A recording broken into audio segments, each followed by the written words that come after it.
Salut, c'est Sylvain du podcast Au fait, c'est quoi? Depuis quelques jours, nous entendons parler du DAS et le d'iPhone 12 d'Apple. J'ai essayé de comprendre les raisons de cette polémique et ce qu'est le DAS, et dans le fond, je sais ce que c'est, mais pas vraiment. Mais au fait, c'est quoi cette polémique avec l'iPhone 12 d'Apple, Thierry?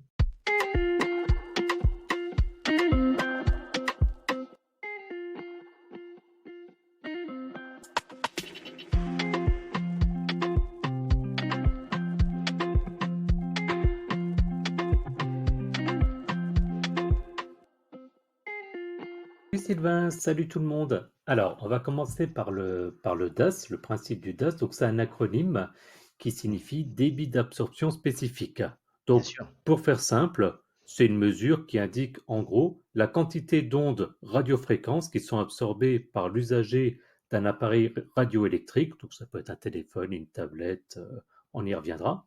Ok. Et donc, ça s'applique lorsque cet appareil fonctionne à pleine puissance et dans les pires conditions d'utilisation. Donc, c'est vraiment la quantité maximale d'ondes qu'on peut recevoir en utilisant un appareil électronique. D'accord, moi je pensais que c'était une moyenne plutôt que la quantité maximale, donc tu vois, pour le coup, je découvre ça, c'est intéressant.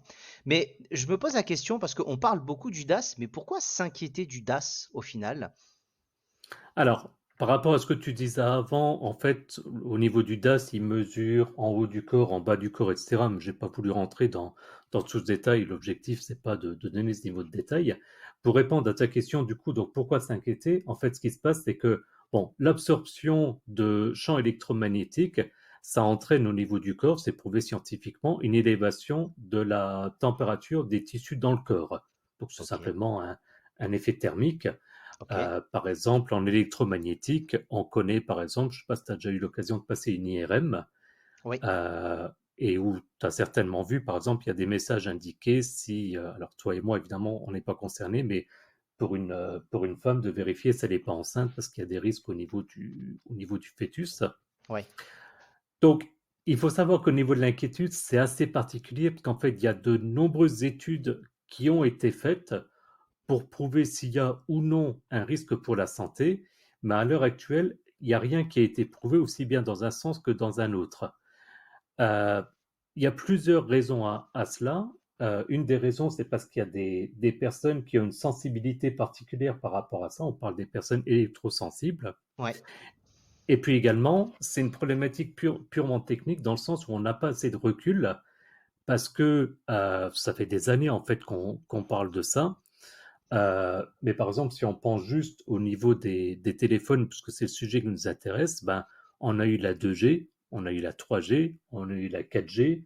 Actuellement, on a la 5G, avec en plus des différences. Il y a différents types de 5G, etc. Et donc, en fait, souvent, on n'a pas le recul nécessaire pour pouvoir faire toutes les analyses scientifiques qui vont bien. D'accord. Donc ce que tu es en train de dire, c'est que malgré tout, il n'y a pas forcément de risque.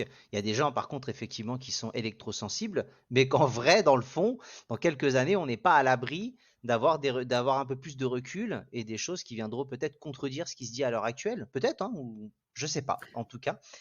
Mais c'est intéressant parce que de voir que tout évolue très vite au final et que cette absence de recul elle fait peut-être un petit peu peur pour certaines personnes. Je pense que c'est aussi pour ça que ça en parle beaucoup. Est-ce que tu aurais des recommandations actuelles par rapport à ça, justement? Alors justement, étant donné qu'on n'est pas sûr à 100%, il y a quand même, bah, comme on dit en médecine, un principe de précaution à appliquer. Et donc, au niveau des organismes de santé, au niveau des messages politiques, enfin, bon, de manière générale, il y a effectivement toute une série de recommandations qui existent actuellement. Donc, en particulier, bah, il est conseillé d'éloigner le combiné des zones sensibles du corps. Alors, quand on parle des zones sensibles du corps, bah, bien entendu, il y a le cœur, il y a les aisselles, il y a la hanche et les parties génitales, parce que D'accord, potentiellement, on a un risque par exemple pour les hommes, de réduction de spermatozoïdes. d'accord. Euh, Également, et quelque part ça paraît assez naturel, bah, il est conseillé de mettre à moins de 20 centimètres d'un implant cardiaque ou d'autres implants Ouais. métalliques, pardon. Je ne suis pas sûr qu'après il y aura un naturel à mettre son téléphone au niveau du cœur, je vois pas trop l'intérêt. Non, après, tu sais, il suffit que tu aies une petite sacoche, par exemple, tu sais, et que ça soit un peu haut éventuellement. Ou souvent, on regarde, on le met dans la poche, le téléphone. C'est pas très loin des parties génitales, au final, dans la poche, malgré tout. C'est tout à c'est fait. peut-être un réflexe qu'on a qui est pas très bon dans l'absolu. Exactement. Et alors, quand tu parles de réflexe, par exemple, ben, je ne sais pas si toi tu le fais, moi j'évite de le faire, mais je sais qu'il y a beaucoup de gens qui ont tendance à laisser le téléphone en charge dans leur chambre au niveau de la tête de lit, donc au niveau de la tête. Donc là, la recommandation, par exemple, c'est de ne pas garder un téléphone mobile allumé ou en recharge à moins de 50 centimètres de la tête, sauf si Ok. évidemment si on le met en mode avion, parce que dans ce cas-là, Oui, il y a plus il y a plus d'ondes. ok. Il y a, bah ça on l'entend régulièrement dans les messages, les pubs, etc., l'utilisation d'un kit piéton filaire. C'est d'ailleurs pour ça que depuis quelques années, quand tu achètes un téléphone, en tout cas en Europe, tu as obligatoirement, en France même plutôt, tu as obligatoirement un kit piéton filaire qui est fourni, ou sinon d'activer le haut-parleur du téléphone. C'est d'ailleurs marrant de voir comme les jeunes aujourd'hui fonctionnent comme ça. Je vois mon fils, il se balade avec le téléphone et le haut-parleur activé. Oh, oui, c'est insupportable dans le train ou dans le RER ou dans le métro, c'est galère. Mais le kit filaire, je crois que maintenant, ça n'est plus obligatoire en France, de mémoire. Je pense que ça l'a été, on a été un des derniers bastions du kit filaire, mais je ne suis pas sûr. On va vérifier et on vous le dira Oui, sur les réseaux sociaux. effectivement, parce que j'ai un doute. Il faut savoir, par exemple, pour le Bluetooth, alors c'est d'autres types d'ondes, etc., mais ça génère quand même, malgré tout, des ondes supplémentaires. Donc Ouais, après, c'est pas forcément ultra conseillé.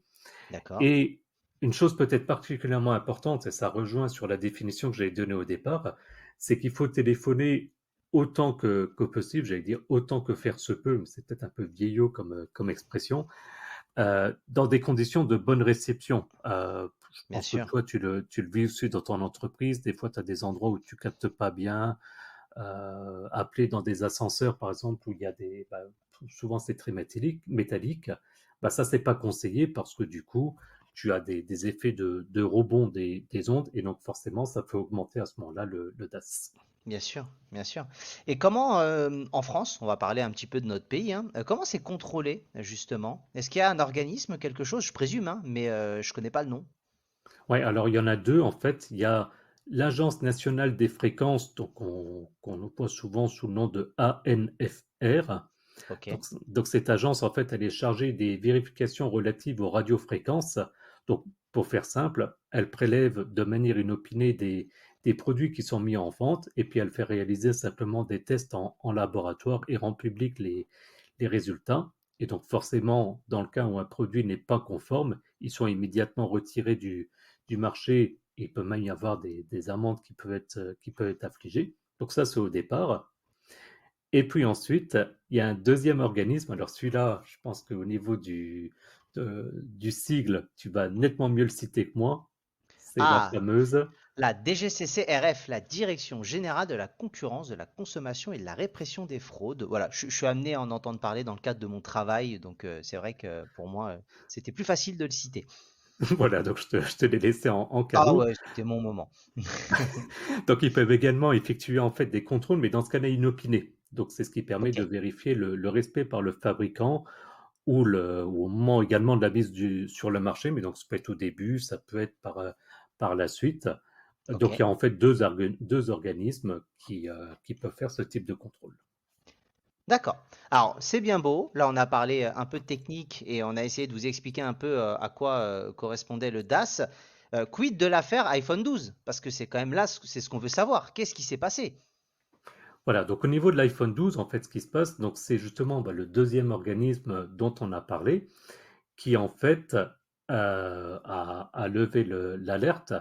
Alors, en fait, pour donner un tout petit peu de contexte, c'est qu'en fait, il y a un consensus scientifique qui dit qu'en dessous d'une valeur de 15, alors c'est 15 watts par kilogramme, je passe le détail de ce que c'est cette unité, à la limite, peu importe, mais en dessous donc de cette valeur de 15, les risques pour le grand public, ils sont infimes pour ne pas dire inexistants. Bon, Ok, après, pour autant, donc ça, c'est le côté vraiment scientifique. Et puis, comme souvent, il y a pareil, par exemple, avec les centrales nucléaires, il y a ensuite le seuil de tolérance qui est donné par on va dire par le gouvernement, pour faire simple. Donc, cette valeur, en fait, normalement, elle a 4. Et en fait, quand ils ont fait un test pour l'iPhone 12, ils l'ont mesuré à 5,7. Donc à nouveau, là, au risque de me répéter, ça veut dire que l'iPhone 12, donc il est mesuré à 5,7, donc au-dessus de la valeur de 4, mais sachant qu'il y a un consensus scientifique, pour dire en dessous de 15, c'est pas très grave. Et donc, malgré tout, comme au niveau des normes définies par le gouvernement, ça a dépassé, bah, c'est pour ça qu'à ce moment-là, il y a une alerte qui a été donnée. D'accord. Et donc, c'est pour ça qu'il a été demandé euh, par donc, les organismes, pour faire simple, par le ministre du numérique. Ça a été demandé à Apple de faire le nécessaire pour baisser ce niveau parce que, étant donné que quand il est sorti, donc en gros il y a 3 ans, il avait passé tous les tests, donc c'est que l'équipement était en dessous de ses valeurs. Maintenant, ça a augmenté. Donc, c'est de demander une analyse pour comprendre pourquoi et faire la correction correspondante. D'accord. Alors, ce serait peut-être quelque chose de logiciel parce que j'ai cru comprendre qu'Apple allait déployer une mise à jour. Donc, est-ce que ça voudrait dire qu'effectivement, ce serait à ce niveau-là, un petit peu matériel, enfin logiciel plutôt que matériel? Moi, je me suis posé la question parce que je me suis dit, c'est assez surprenant de se rendre compte 3 ans après. Donc, effectivement, après ce que tu me dis, au moment où le téléphone est sorti, il était dans les normes. Alors, il y a quand même une marge, hein, effectivement. Qu'est-ce que tu en penses? Tu as eu des infos, toi, par rapport à cette mise à jour? J'ai regardé un petit peu, il n'y a pas pour l'instant de communication officielle d'Apple concernant la cause, et c'est peut-être même pas sûr à 100% qu'on en est. En tout cas, comme tu dis, quand c'est sorti, ça respectait les normes. Les normes n'ont pas évolué, donc bah, si l'équipement enfin, il émet beaucoup plus d'ondes, c'est très certainement lié à un changement logiciel et donc la possibilité de modifier. Euh, Allez, comme ça, je me tente sur quelque chose, mais vraiment sans aucune garantie. Il y a peut-être eu à un moment donné un logiciel pour améliorer encore la qualité de la communication, tu vois, une espèce Ouais, d'optimisation qui fait que ça consomme plus et ouais. ça pourrait expliquer, donc il baissera à ce moment-là le niveau, mais bon, pour l'instant, on n'en sait rien et à nouveau, on ne saura peut-être pas. La seule chose qu'on sait, c'est que le gouvernement a imposé à Apple un délai pour appliquer cette mise à jour et donc on enregistre aujourd'hui, on est le 17 septembre, donc mi-septembre, et la mise à jour doit être disponible sous 15 jours maximum, enfin D'accord. 3 Ah, semaines voilà. au moment de l'annonce. Donc pour fin du mois, on devra avoir la mise à jour disponible. D'accord. De toute façon, on sait très bien que l'Europe, la France, on est souvent très très carré hein, en termes de normes de protection. On voit qu'il y a quand même une grosse marge. Donc, pour finir, en tout cas, je pense qu'il n'y a pas péril en la demeure. Peut-être hormis pour certaines personnes électrosensibles, il y a quand même une sécurité. Il ne faut pas non plus dramatiser, je pense. Mais ça reste intéressant qu'il y ait toujours ces organismes-là derrière qui interviennent même 3 ans après pour éventuellement corriger le tir. Voilà, c'était un petit peu moi ce que je voulais dire à ce niveau-là. Comme d'habitude, vous connaissez l'émission. Nous arrivons à la période que vous préférez le plus, je le sais, les fameuses anecdotes. Thierry, tu nous en as trouvé, j'en suis sûr. Ouais, alors j'avoue que là, sur le coup, là, j'en ai pas trouvé beaucoup, mais j'en ai trouvé quand même deux. Une, donc comme je disais, qu'en fait l'indication de cette valeur, elle est obligatoire donc pour les téléphones portables, mais également par exemple pour les ordinateurs portables depuis 2020. Donc c'est aussi la preuve qu'on veut contrôler, parce que comme maintenant dans les ordinateurs portables, il y en a ou les tablettes par exemple, il y en a avec des puces 4G intégrées, etc. Donc c'est également Ouais, contrôlé. c'est vrai. C'est pas une anecdote, mais je rappelle de nouveau, je l'ai dit, mais sur le coup là, je préfère le dire plusieurs fois. Au niveau des normes et d'avoir des valeurs beaucoup plus hautes, il y a plein de domaines où c'est comme ça. Hein. Quand vous faites une prise de sang, par exemple, tu fais une prise de sang, tu vois que, je sais pas moi, admettons le taux de sucre, il faut qu'il soit entre une fourchette de valeurs. Donc, il n'y a Ouais, pas lieu de s'inquiéter. Et quand j'ai fait mes recherches, ben, en fait, il y a différents téléphones mobiles qui ont déjà été retirés du marché et éventuellement remis. J'en ai noté deux parce qu'il y en a eu, enfin, alors j'allais dire pas mal, il y en a une dizaine par exemple sur l'année 2020, mais par exemple les deux que j'ai vus qui étaient relativement significatifs, c'était le Razer Phone 2 qui a été retiré de la vente en 2020 et il y a eu le Galaxy Z Flip, donc le premier du nom, qui avait été retiré en novembre 2022 pour ces mêmes raisons.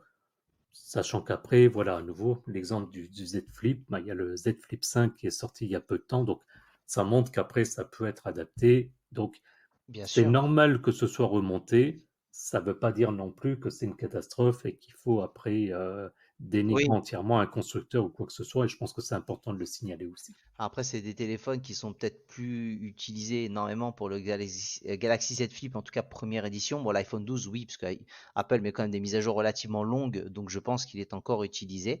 En tout cas, bah écoute, merci beaucoup. C'était très sympa pour toutes tes recherches. Comme d'habitude, est-ce que tu as d'autres informations à nous communiquer avant de Non, là, passer je à la pense que c'est déjà pas mal. La principale information, c'est dire, voilà, c'est bien que ce soit remonté, c'est bien qu'on en parle. Après, il ne faut pas non plus partir en panique. C'est des recommandations, c'est des protections, mais voilà, il ne faut pas aller non plus loin que ça. Bien sûr, on a essayé de vulgariser ça de toute façon pour essayer de simplifier au maximum. Si vous avez besoin de sources complémentaires sur Internet, vous en trouverez énormément. Je te propose Thierry de nous retrouver après le générique, comme d'habitude, pour différentes infos complémentaires. Avec plaisir, salut!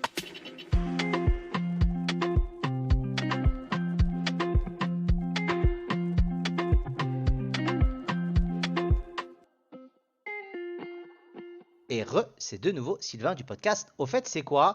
Comme d'habitude, je vais vous présenter les différents réseaux sociaux X, Facebook, Instagram et Quais. Vous pouvez nous retrouver dessus. On publie des posts toutes les semaines. À toi Thierry. Oui, vous pouvez également donc vous abonner à notre podcast si ce n'est pas déjà fait. J'ai des connaissances qui nous écoutent mais qui ne sont pas abonnés. Donc n'hésitez pas, on est disponible sur les principales applications et les liens sont disponibles sur notre site, donc aufaites-c'est-quoi.fr. Et puis enfin, si vous souhaitez nous soutenir financièrement, vous pouvez aller sur notre Patreon, patreon.com/aufaites-c'est-quoi. Là encore, le lien est sur notre site. Très bien, c'est parfait. Eh bien, écoute, il me reste juste à souhaiter à tout le monde une bonne soirée, matinée ou après-midi en fonction de l'heure d'écoute. Et à plus dans le bus. Salut!